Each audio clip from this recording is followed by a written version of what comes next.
नमस्कार, आप देख रहे हैं राइट इंडिया प्लस। पूरे देश भर में गौ हत्या एक अहम मुद्दा बना हुआ है। अक्सर देश के कोने कोने से देखा जा रहा है, कहीं गाय की तस्करी हो रही है तो कहीं गाय की निर्मम हत्या कर दी जा रही है। तो इसको लेके आज चर्चा करने के लिए हमारे साथ मौजूद है रामनिवास भड़ाने की, जो कि भारतीय जनता पार्टी के दक्षिणी दिल्ली के जिला में उपाध्यक्ष हैं। तो इनसे बातचीत करेंगे क्योंकि बीते दिनों संगम बिहार में भी 4 गाय मरी हुई पाई गई और उसमें बहुत सारी बातें आ रही थी, अंदेशा लगाया जा रहा था कि कहीं ना कहीं गौ हत्या भी यहाँ पे कर दी गई है। तो इनसे पूरा मामला जानते हैं, क्या है पूरा मामला। सर, बीते दिनों संगम बिहार में एक प्लॉट के अंदर 4 गाय मरी हुई मिली और जिस तरह से उनके गर्दनों में या उनके निशान थे जख्मों के, तो लोग ऐसा अनुमान लगाया जा रहा है कि गाय को मारा गया है। क्या है इसमें सत्यता? देखिए, सबसे पहले तो मैं आपके तथ्यों को सही कर दूं कि 4 गाय नहीं मारी गई थी। एक गाय मृत मिली थी और मृत भी उस अवस्था में जब उसको रेस्क्यू किया गया, यहाँ से एनिमल एम्बुलेंस को बुलाया गया और उस एम्बुलेंस में उसे गौशाला ले जाते समय वो रास्ते में उसकी डेथ हो गई, उसके गंभीर जख्मों की वजह से। बाकी की जो 2 गाय हैं उनको रेस्क्यू किया गया है। रेस्क्यू करने के बाद उनका उपचार किया गया, जो अब ठीक है। दरअसल पूरा वाक़या इस प्रकार से था कि संगम विहार के G12 ब्लॉक में, G ब्लॉक गली नंबर 12 में एक खाली प्लॉट है जी। उस प्लॉट के अंदर गायों का काफ़ी समय से वहाँ उठना बैठना हो रहा है। तो गायों के वहाँ रोज़ाना के आने जाने से, बैठने से वहाँ उनका एक ठिकाना सा बन गया है। तो 2 गाय जो आइडेंटिफाई हुई, एक गाय जिनके ऑनर अमित लोहिया जी और दूसरी गाय जिसके ऑनर थे विजय भड़ाना जी। तो इन लोगों ने उन घायल गायों को आइडेंटिफाई किया, ये गाय हमारी हैं। और ये घटना है 11 तारीख की, 11 मई और 12 मई की।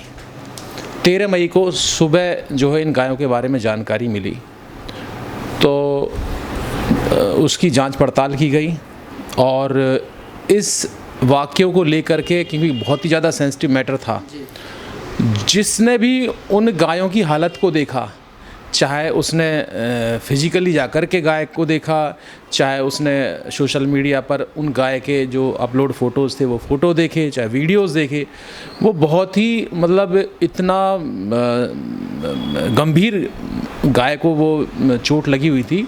और चोट भी इस प्रकार की थी कि बड़ी शार्प इंजरी थी। ऐसा लगता था जैसे किसी ने धारदार हथियार से उन गायों पर जानबूझकर वार करके उनको घायल किया है। तो ऐसा इंसिडेंट जब लोगों की नज़र में आता है, जिन लोगों की गाय के अंदर अगाध आस्था है, और सनातनी धर्म में तो आप जानते हो गाय को कितना पूज्य माना गया है, तो लोगों के अंदर आक्रोश पैदा हो गया। और इस आक्रोश का परिणाम था कि इस मुद्दे को इतना हाईलाइट किया गया, क्योंकि प्रकरण भी ऐसा ही था, वाक़या इस प्रकार का गंभीर था कि यहाँ की क्षेत्रीय शांति भंग हो सकती थी जी। तो उसको लेकर के लोगों ने भिन्न भिन्न मंचों से पुलिस को अप्रोच किया और इस पर कार्रवाई करने का उन्होंने दबाव बनाया। और इसमें मैं धन्यवाद करना चाहता हूँ पुलिस प्रशासन का, कि पुलिस प्रशासन के जो आला अधिकारी थे उन्होंने इस मामले के संज्ञान में आते ही त्वरित कार्रवाई की और त्वरित कार्रवाई के अंतर्गत तत्काल प्रभाव से एफआईआर दर्ज की गई। और एफआईआर दर्ज करने के बाद बड़े ही तेज़ी के साथ, बड़ी ही स्पीड से इसकी इन्वेस्टिगेशन शुरू हुई। और इन्वेस्टिगेशन के लिए पुलिस विभाग की कई टीमें संगम विहार में जांच में शामिल हुई और सारी सीसीटीवी फुटेज, जहां वो गाय इंजर्ड मिली और जहां वो गाय अपना ठिकाना बनाई हुई थी, जिस खाली प्लॉट में उठती बैठती थी, जहां से इस वाक़ये की शुरुआत हुई, गायों का घायल होना ज़्यादा शुरू हुआ था, वहाँ के आसपास की सारी सीसीटीवी फुटेज खंगाली गई उनको बारीकी से एनालिसिस किया गया और इस प्रक्रिया में पूरे 3 दिन का समय लगा जी, क्योंकि वो जो गायों के घायल होने का जो वीडियो था, उस वीडियो के अंदर, क्योंकि रात का वीडियो था, रात को 2 से लेकर के 2:30 बजे के बीच की घटना थी और उसमें बड़ी बारीकी से देखा गया, उन वीडियो का विश्लेषण किया गया और तब जा कर के जब उसको कई लोगों ने एक साथ बैठ कर के बड़ी स्क्रीन पे उस वीडियो को देखा, तब उसमें बड़ी बारीकी से देखने के बाद बड़ी बारीक सी चीज़ों को पकड़ा गया और उन पर ध्यान केंद्रित करके तब ये जो है मामला ये खुला। इसमें सच्चाई सामने आई कि उस प्लॉट के अंदर एक हरे कलर की एक तिपैया चैम्पियन, जो माल ढोने वाली तिपैया गाड़ी होती है, वो खड़ी होती है। उसमें उसकी पार्किंग होती थी डेली और उस तिपैया गाड़ी के लेफ़्ट हैंड के डोर पर जो दरवाज़ा था, उसमें एक नुकीली धारदार पत्ती निकली हुई थी और जब गाय उसके सहारे से बैठती थी, क्योंकि वो इस पोजीशन पे थी कि थोड़ा सा जहाँ गाड़ी खड़ी होती थी वहाँ ऊंचा था और उसके आगे थोड़ा सा ढलान था, तो गाय अक्सर वहीं बैठा करती थी। तो गाय उस ऑटो के बराबर में जब बैठती थी, तो बैठने के बाद गाय का जो पिछला पोर्शन है वो ऑटो के नीचे, क्योंकि तिपैया के आगे एक पहिया होने के कारण से काफ़ी स्पेस हो जाता है और वो थोड़ा ऊंचाई पे था, तो उसके कारण से गाय का जो बैक पोर्शन है वो तिपैया के नीचे आ जाता था बैठने के बाद। जब गाय उठती है, वीडियो में जो देखा है उससे जो चीज़ें स्पष्ट हुई हैं, जब गाय उठती है तो पीछे तिपैया उस गाय के पिछले भाग को उठने नहीं देता, तो उसके कारण से गाय हड़बड़ा जाती है। हड़बड़ाने के कारण गाय टर्न लेती है, टर्न ले करके उसके दरवाजे की तरफ से उठने की कोशिश करती है और दरवाजे पे लगी हुई जो पत्ती है, जो काफ़ी मजबूत पत्ती थी और उसका कोना धारदार था, तो वो पत्ती गाय के कमर के हिस्से को टच करती है और जब गाय पूरी ताकत से पुश करती है उठने के लिए, तो वो इस पत्ती की वजह से वो इतनी शार्प उसको इंजरी होती है कि ऐसा लगता है जैसे किसी ने धारदार हथियार से उसे काट दिया है। और उसके बाद जब गाय खड़ी होती है तो इंजर्ड हो जाती है और ठीक उसके बाद जब वो मूवमेंट करती है तो उसकी इंजरी दिखाई देती है। उससे पहले गाय बैठी हुई है आराम से, तब तक कोई इंजरी नहीं है उसको, उस पोर्शन पे कहीं इंजरी नहीं है जहाँ वो इंजरी खड़े होने के बाद दिखाई देती है।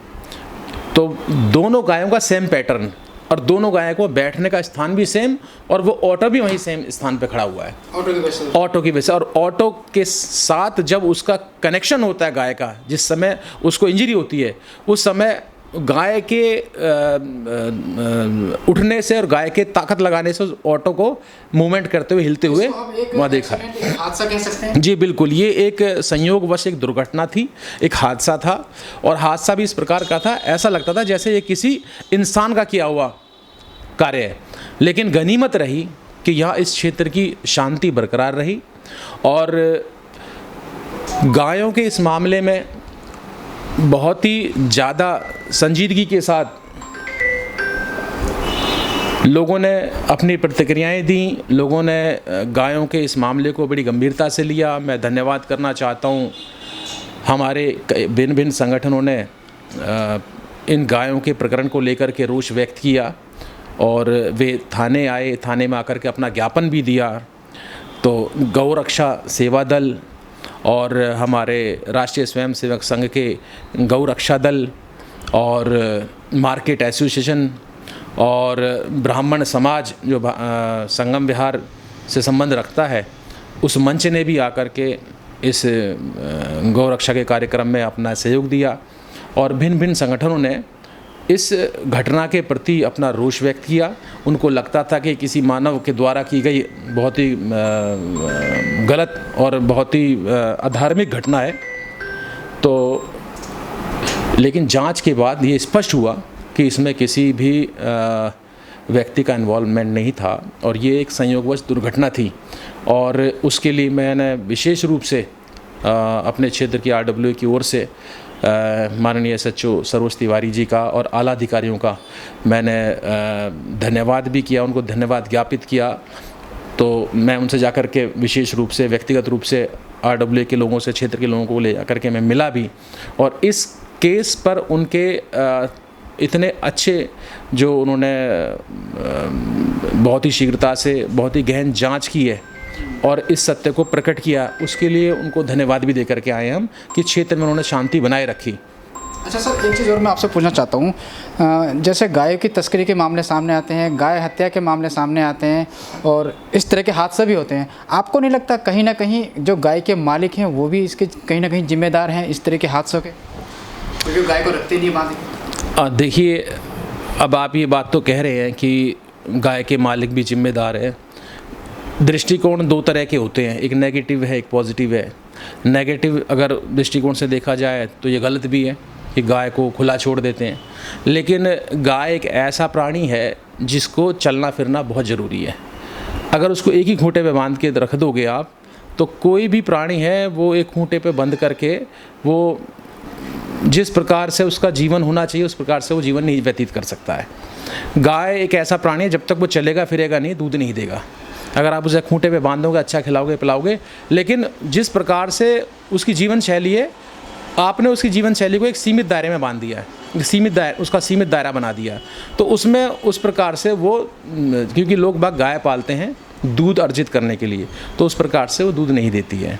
दूसरी बात कि अब हम किसी को बांध के कब तक रखेंगे, थोड़ी देर के लिए तो उसे खोलना लाजमी बनता है, लेकिन सबसे बड़ी बात तो ये है कि हमें इतनी चिंता करनी पड़े। वैसे तो हमारे बच्चे भी घर से बाहर जाते हैं, उनके साथ भी हादसे हो जाते हैं, कई बार किडनैपिंग हो जाता है, कई बार ऐसी रेप जैसी बड़ी दुर्दांत घटनाएं भी होती हैं। तो इसका मतलब हमें बच्चों को भी बांध के रखना चाहिए, घर के अंदर रखना चाहिए, उनको दरवाजे से बाहर नहीं निकलने देना चाहिए। गाय अगर बाहर जाएगी, बाहर का जैसे कूड़ा कचरा खाती है या पन्नियाँ खाती है, तो वो भी तो कहीं ना कहीं नुकसान देता है और उससे दूध जहरीला होता है। बिल्कुल सही बात कही है आपने कि पॉलीथीन खाती है गाय, दूध जहरीला होता है, लेकिन मैं ये कह रहा हूँ वो तो जानवर है, उसे तो पता नहीं है कि पॉलीथीन के अंदर सब्जी है, पॉलीथीन के अंदर हरी कोई पत्तेदार कोई सब्जी है, वो उसे तो अपना चारा समझ में आता है, चारा समझ के वो खा लेती है। लेकिन ये मानवीय गलतियाँ हैं। पॉलीथीन के प्रति सरकार बड़ी संवेदनशील हुई है, पॉलीथीन पर अंकुश भी लगाया है, और आगे भी जिस प्रकार से जब ये पॉलीथीन बाज़ार में नहीं आई थी तो कागज़ की सारी चीज़ें चलती थी, तो कागज़ से किसी को किसी भी तरह का कोई नुकसान नहीं होता था, वो हार्मफुल नहीं थी किसी के भी लिए। आज ये पॉलीथीन गाय तो छोड़ो, मनुष्य के लिए बहुत हार्मफुल है, बहुत नुकसानदायक है। हमारा पूरा सिस्टम कोलैप्स कर दिया है इसने, सीवरेज सिस्टम है वो चौक हो जाते हैं। अगर ये हमारे शरीर का मतलब हमारे शरीर के अंदर भी प्लास्टिक मिल रहा है, तो मेरा तो ये कहना है कि गाय तो जानवर है, वो तो उसके आगे जो कुछ डालोगे वो खा लेगी। लेकिन मैं ये कहता हूँ कि ज़्यादा उन लोगों से कहना चाहता हूँ जो गौ माताओं के लिए खाना रखते हैं। क्यों? क्योंकि बहुत से लोग हैं डेली अपने घर में एक गाय की रोटी निकालते हैं जी। और गाय अपने जिस गली मोहल्ले में गाय रहती है उस गली मोहल्ले में वो घूमती है, तो हर दरवाजे पे गाय जाती भी है, लोग उससे रोटी भी खिलाते हैं, उसकी आदत भी बन गई है। और लोगों की भी आदत बन गई है कि आज सुबह गाय आई नहीं है, गाय आती है तो उसको रोटी देते हैं। तो मेरा तो निवेदन ये है आपके चैनल के माध्यम से, गाय को अगर रोटी दी जाए या गाय के लिए अगर अपने घर के बाहर भी कुछ रख दिया है खाने के लिए, तो उसे पॉलीथीन में ना रखें, उसे पॉलीथीन से बाहर निकाल के रखें।